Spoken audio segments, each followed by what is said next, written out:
Welcome back to Newsmaker Live, and thank you for staying tuned. We're here with Commissioner Vernon Francois.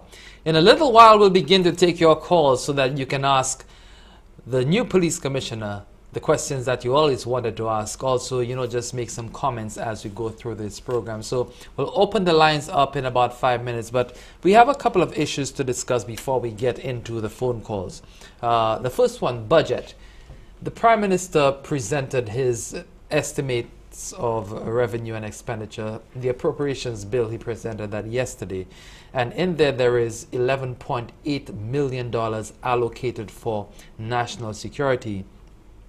Part of that, though, which would be very interesting to you, since you have been asking for it, is $1.4 million for fingerprint identification, a fingerprint identification system that will be introduced. How welcome is this piece of equipment or the system? Well, that is something that we are looking forward to, and as Prime Minister indicated last night when he spoke, that that has been on the books for a while. I think as far back as maybe 2006, really, it has constantly been there. The allocation for the automated fingerprint information system for the police. But I'm extremely confident that it will happen this time around, because I think we've been engaged in a lot of discussion as far as the procurement of it is concerned, and I think I'm confident that it will happen. It will be very important to us because definitely we are actually in the 21st century, and the manual system of searching fingerprints, that is not really working for us. So I think we really need to move in the direction of automation, and I think this particular piece of equipment will work wonders for us, particularly as it relates to dealing with volume crimes like burglary and things like that. So because fingerprint is a very important component of physical evidence, and I think that will help us a lot, really. But I mean, $1.4 million, to me that does not seem like much. But yet this item has been on the budget for, as you said, the last 6 years.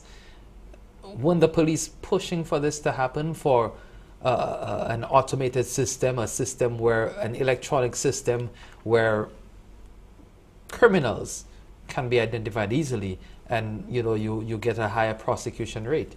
Well, we've been pushing for it to happen, but we also accept that we operate in an environment where there is tremendous competition for limited resources. So, I mean, whereas we understand it's significant, I think the government of St. Lucia, both this present administration and previous administration, I think they also recognize the importance of it. But it's really, I put it down to the fact that there is a constant competition. Other agencies are competing for the limited resources, really, and I'm really hoping, like I said, this time around that it will happen for us. And other things that are in the budget, the court security unit, which we have been asking about, I think that will help a lot in terms of ensuring that we have a group of dedicated people to deal with security of magistrates and judges and things along that line. We also made a request for some regular police officers, and I think 30. We're looking at getting 30 in this budget cycle. But is that enough? Is that enough for you? I mean, 30 a year, and you have what do you call it, attrition as well. People who will leave the force. Getting 30 recruits a year, would that cut it? Well, to answer your question directly, it is not enough. But the reality is, we understand the environment that we operate under. As I indicated, there is constant competition for resources. So my thing is for us to make do, to be as efficient as we can be with the limited resources that are available to us. So whereas we would have loved to have more, but we're very happy with what we are receiving, and we propose to, make the very best.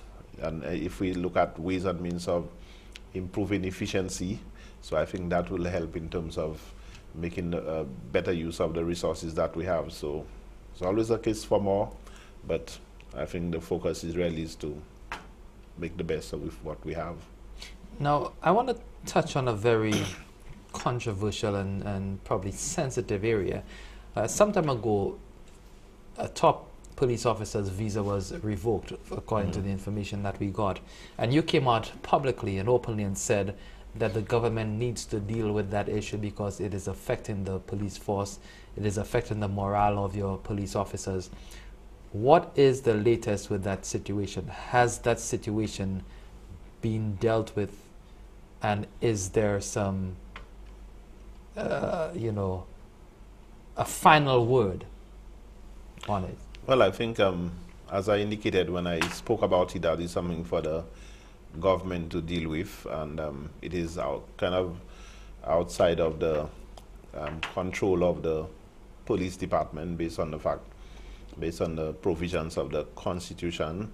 So I imagine the best person to ask the status of it will be somebody other than me, which obviously will have to be somebody in, as far as the Constitution is concerned, responsible for dealing with matters like that. I still maintain that, you know, it is something that is bad for the police department, notwithstanding that it is a personal visa, but it has implications for the leadership of the force, what we're trying to build. That we have a lot of impressionable young police officers, and I want them to look at the leadership of the force, you know, in a positive manner. And without knowing the reason why the visa was revoked, but it will create the perception that you know that there is something wrong with the leadership, and leadership in a sense of all of us in the top management of the force as opposed to one individual. So, and that is the kind of perception I'm trying to remove. I think as we try to build a professional police department, there should not be a place for this kind of perception, really. Now, you're in close contact with the U.S. Embassy. Even last week, you had representatives coming down to conduct this media police relations speakers forum. So you're saying up to this point, you have not gotten any indication as to why that action was taken against one of your deputies?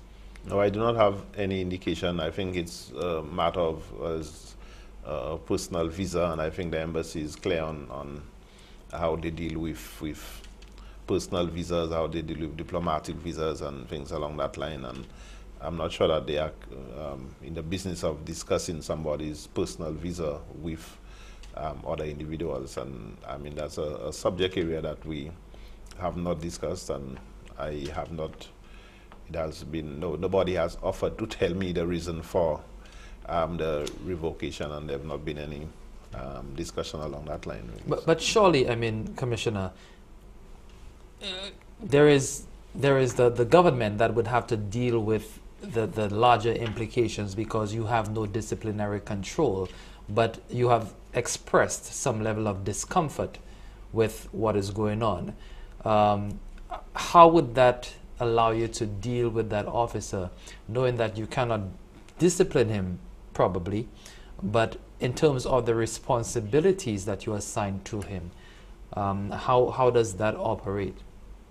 Well, I'm not sure that a large proportion of his work, that not having a U.S. visa will preclude him from being able to discharge a large proportion of his work.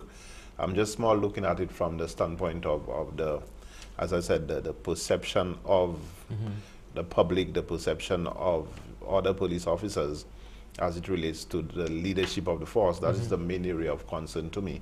I think what is even more significant really is the fact that the visa was revoked, as opposed to the reason why it was revoked. We can speculate as much as we want about the reason why it was revoked, but I know that the U.S. Embassy will have good reasons, at least as it relates to the U.S. Embassy. They'll have good reasons why they would want to revoke somebody's visa.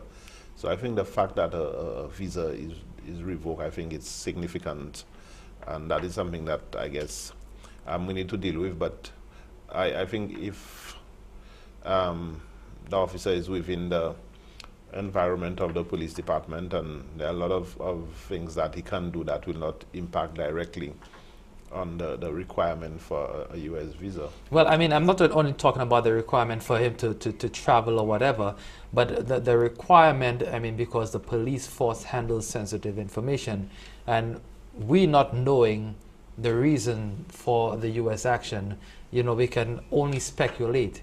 And if it is for, you know, something that is more significant than we might think, well, or less significant, and there is a security issue there when we're dealing with a police force that handles the island's entire national security, then, I mean, I would imagine that, you know, the officer being in the police force and being privy to sensitive information would be a matter of concern, not only to you, but to the government and to all of St. Lucia. Well, I have expressed my concern about it. I agree with you that it is actually an area of concern for the police department. And the further reality is that the United States Embassy, United States government will not tell you why the visa was revoked. But I'm agreeing with you that it is something, the fact of the revocation without knowing why, you know, will create its own set of issues. That's why I've maintained that it's something that should be dealt with. But at the moment, it is kind of outside of my powers to deal with it. So I have to, I guess, do my best to work with the situation, because I cannot deal with it directly myself. But I have come out and I have expressed my own views about it, that I think it is something that is serious and we need to treat seriously. Has the Home Affairs Minister, National Security Minister, heard your pleas for this to be treated seriously and taken actions that make you more comfortable?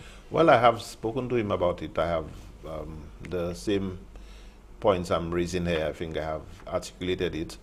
Again, with him, I'm sure he's keen on dealing with the issue also.